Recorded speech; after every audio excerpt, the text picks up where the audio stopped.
What is the shittiest way a friend has shown you they were not really your friend?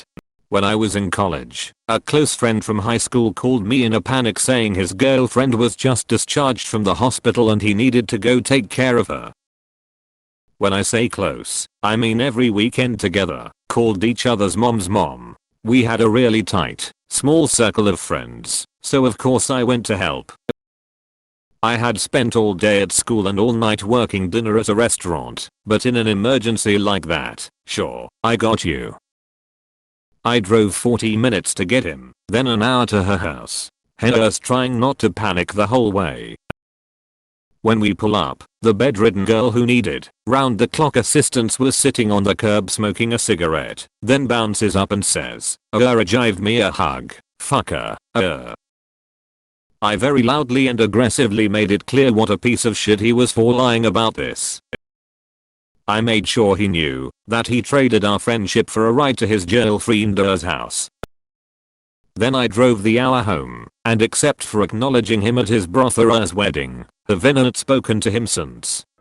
When I was a kid, I had a friend who was poor as hell. My family didn't have much either, but his was worse off. I used to give him things, now and then. Toys, and whatnot. When I was 10, my mom died.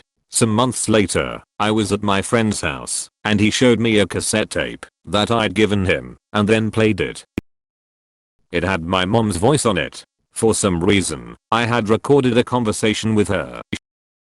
I thanked my friend for the tape, and he asked what I meant. I told him thanks for giving it back. He said that no, I gave it to him, and it was his.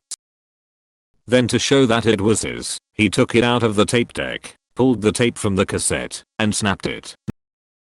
We were kids, sure, but that was one of the shittiest things that someone has ever done to me. Ghosted me after 20 plus years of friendship. He was my best friend for as long as I can remember, but at some point he just stopped saying yes when I suggested getting together.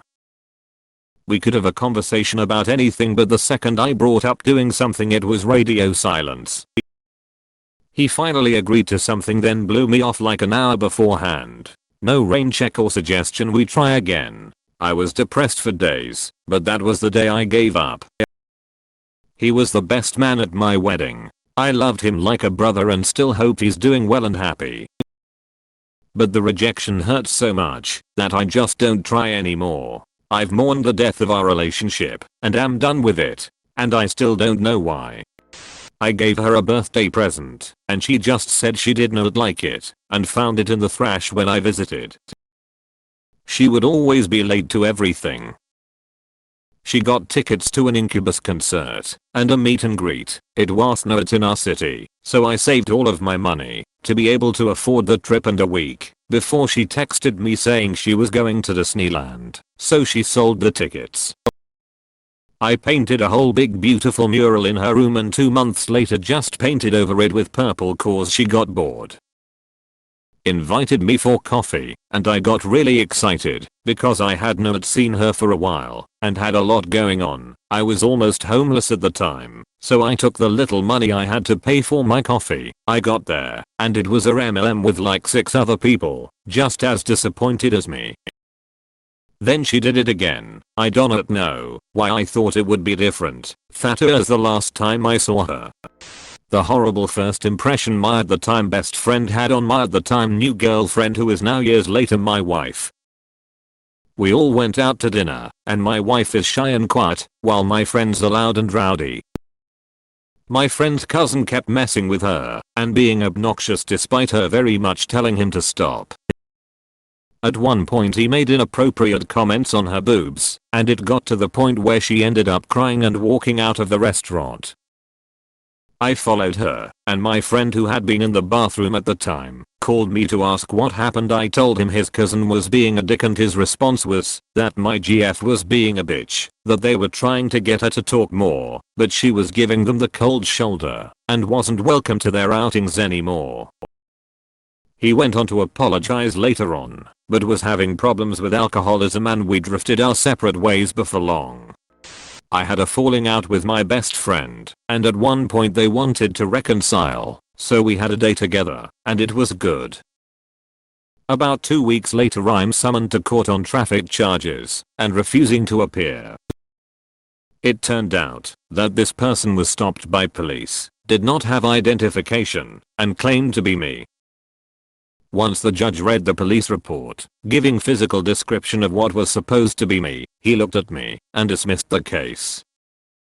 I never saw that person again. I heard much later, through mutual acquaintances, they had committed suicide. I drive 6 hours, one way, twice in the span of a year to visit this fucker, because I thought we were friends and he acted like we were. It cost me $300 each time to visit him, but he was alone in his new city. He moved away for his first job post-uni, and kept messaging me saying I should come visit blah blah blah. Later I find out this guy has came back to my town multiple times and did not hit me up once, and he stayed for months at a time. Then I tell him about this, and he says okay I'll visit next time Hella's back in town. So then next time comes around, and he stops by literally right before Hella's about to drive home, to say hi for 5 minutes. Like dude, you don't wanna see me? Why are you just going through all this BS and making me waste my money? He tried to beat the living daylights out of me, and then later in the day, he decided to push someone out of a bus seat with his belt. They called me up and invited me over to play a game with them and their friends.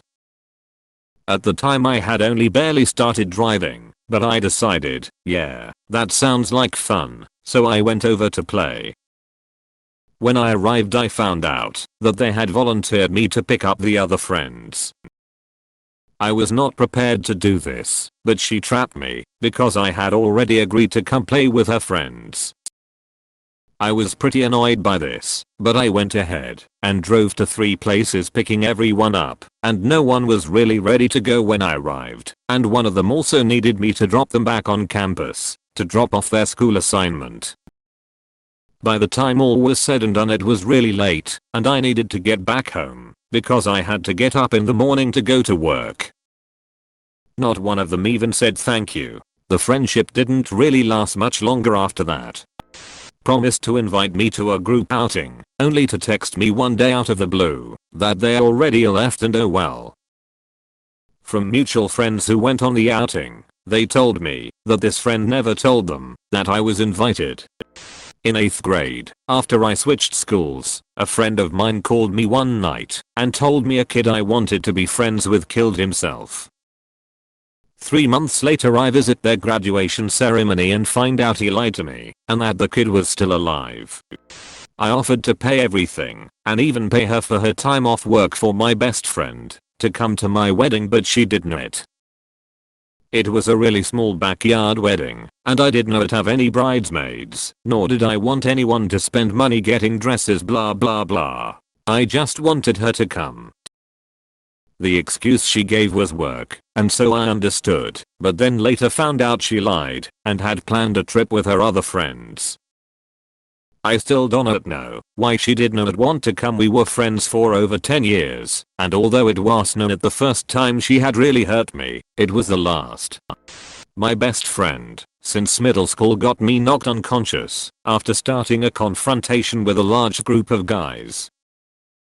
Proceeded to tell everyone we worked with that I had started it. Few weeks later I had returned from a holiday to my home country, and he had moved one of his friends into my room at the place we were renting. Never talked to him again. My best friend got with my first husband while I was pregnant, helped destroy our marriage, supported him so he could quit his job and avoid paying child support, joined him in abusing my kids while they were with him, and then tried to cry on my shoulder when he ended up screwing her over when they split after 14 years of jointly making my life a living hell. I had a very close friend in high school. She moved to Alabama for uni after we graduated, but we kept close. When she came back we didn't talk much, but I still considered her a close friend. We went out for coffee about 2 years ago. She kept asking me about my life and my goals, and I said I was happy where I am. I coached gymnastics, and my boyfriend and I will eventually take over his family farm and start our own family. She texted me 2 days later and said, hey, so my entrepreneur friend is hosting a workshop. Do you want me to sign you up? I said no, but thanks for the offer. She then texted me, so clearly we are at two different points in our lives. You have no goals or ambitions, and I don't want that kind of negativity in my life.